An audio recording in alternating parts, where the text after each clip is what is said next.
Long before any Hollywood film, Tennessee had its own terrifying story. The Bell Witch, a spirit that haunted a family, whispered dark prophecies, and even brought death. Out in Robertson County, the Bell family's home wasn't quiet for long. Doors slammed on their own, animals acted strangely, and something unseen, it was always watching. This is one of America's most famous hauntings, and tonight, we'll uncover the chilling truth behind the Bell Witch if you dare. If you love real haunted stories, hit subscribe now and stay with us for the full tale. The story begins in the early 1800s when John Bell and his family moved to Robertson County, Tennessee.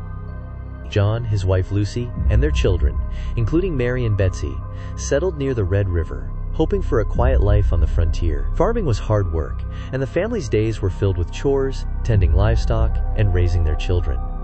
But soon, small, unsettling things began to occur. Doors would creak open or slam shut, though there was no wind. Animals, normally docile, hissed or refused to enter certain rooms. Mary, only a young girl at the time, began to hear whispers in the night. At first, she thought it was her imagination, or perhaps the wind playing tricks through the wooden walls. Then the whispers became words, calling her name, sometimes even speaking sentences in tones she recognized. Betsy, slightly older, reported seeing objects move across the room, seemingly on their own. The family tried to rationalize it. Drafts, faulty construction, tired eyes. But as the nights wore on, the disturbances became personal and targeted, as if an unseen intelligence were watching, waiting, and learning the family's routines. As the disturbances escalated, John Bell himself became the primary target. The spirit, or whatever force haunted the Bell home, seemed aware of him in a way no one else could understand. Doors slammed as he passed, heavy objects toppled near him, and at times, he reported feeling an invisible hand grip his shoulder or tug at his hair.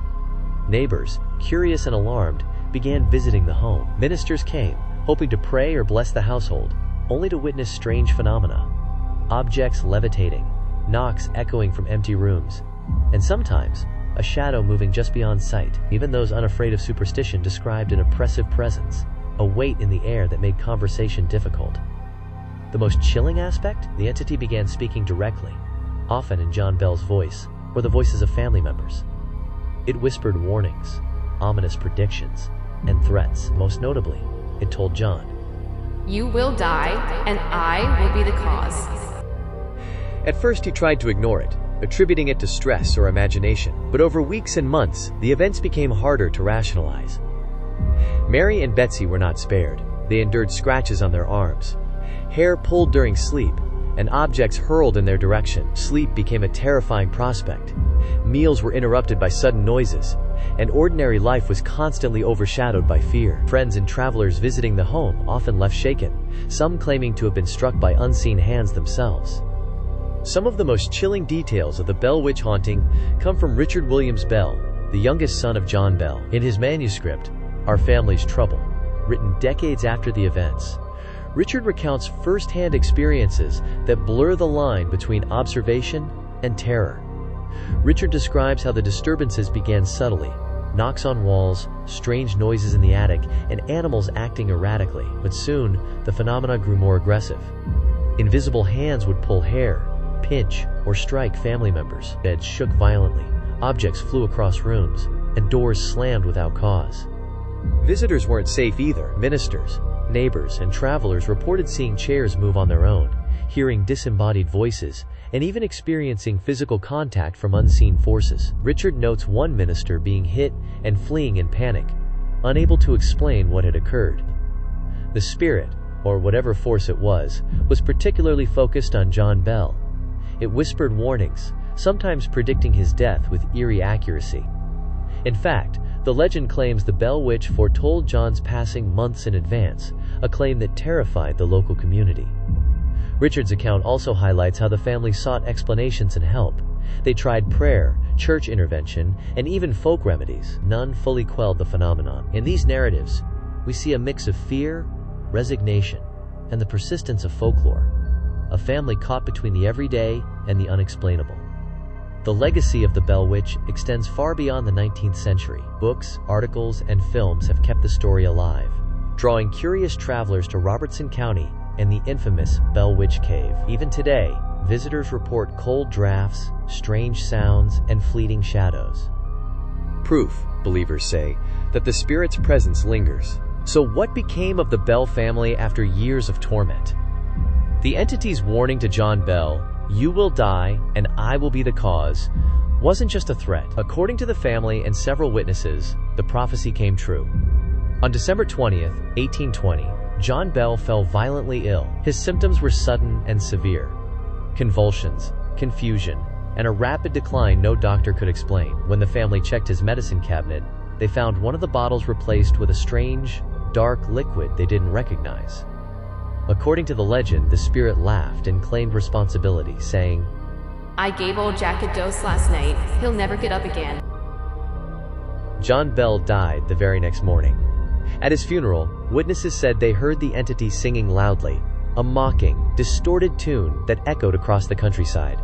Whether fact or folklore, the moment cemented the Bell Witch as one of the darkest stories in American haunting history. After John's death, the activity didn't stop immediately, but it changed. The spirit gradually became less violent, appearing only occasionally with whispers or knocks. By 1821, it announced that it was leaving, but not for good. It promised to return in 7 years. And according to Richard Williams Bell, it did return briefly, whispering to him, speaking of past events, and predicting future wars and tragedies before fading once more. The Bell family never fully recovered. Betsy Bell, once tormented by the spirit, broke off her engagement, some say, under the entity's direct threat. She eventually married another man and moved away, but she never spoke openly about the haunting again. As for the land, the Bell Witch Cave still stands today. Locals claim the spirit never truly left, that the air remains cold, the echoes strange, and that sometimes visitors hear the same whispers that once haunted the Bells. But one question still lingers over this entire haunting. Why did the Bell Witch come for the Bells in the first place? Even after 2 centuries, no single explanation fits the entire puzzle. Instead, 3 chilling theories remain, each one unsettling in its own way. Theory 1.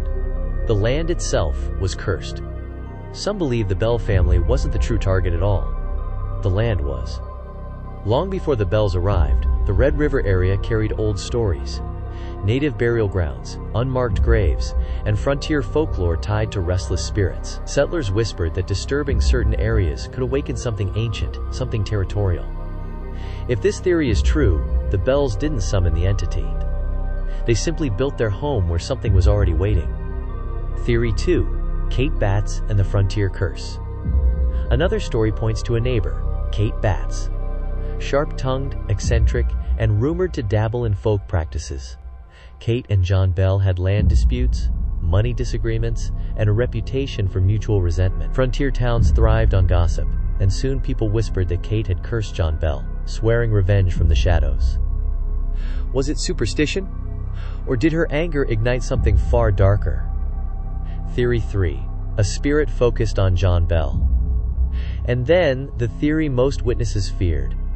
The Bell Witch wasn't haunting a place, it was hunting a person. The entity learned the family's voices.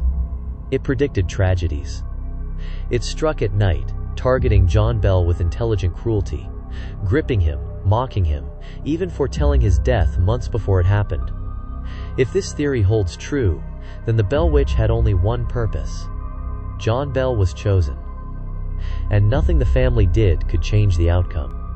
Martin Ingram's 1894 book, The Bell Witch of Tennessee, preserves much of the oral history, detailing not only the attacks on John Bell and his family, but also the reactions of curious visitors, ministers, and even travelers from other states. These accounts describe voices speaking in familiar tones yet coming from empty rooms, poltergeist-like activity, objects flying, doors slamming, beds shaking, physical assaults by unseen forces, scratching, pulling, and pinching. Over time, the story became part of local culture. A cave nearby, now known as the Bell Witch Cave, was associated with sightings and whispers, drawing thrill-seekers and believers alike. Some visitors reported hearing disembodied laughter, cold drafts, and eerie knocks, sometimes feeling as though they were being watched. Regardless of the origin, human or supernatural, the legend of the Bell Witch endured. It inspired books, academic studies, newspaper articles, and films. People continue to debate the truth. Was it Kate Batts, a restless spirit, or something older, darker, and beyond human understanding? Whatever it was, the Bell Witch left a mark on history, shaping America's conception of haunted houses and restless spirits. Maybe the Bell Witch didn't appear for one reason at all. Maybe it was a perfect storm, old land, old grudges, and a force older than any frontier family. Whatever the truth is, one thing is certain. The Bell Witch didn't arrive by accident. She arrived with purpose.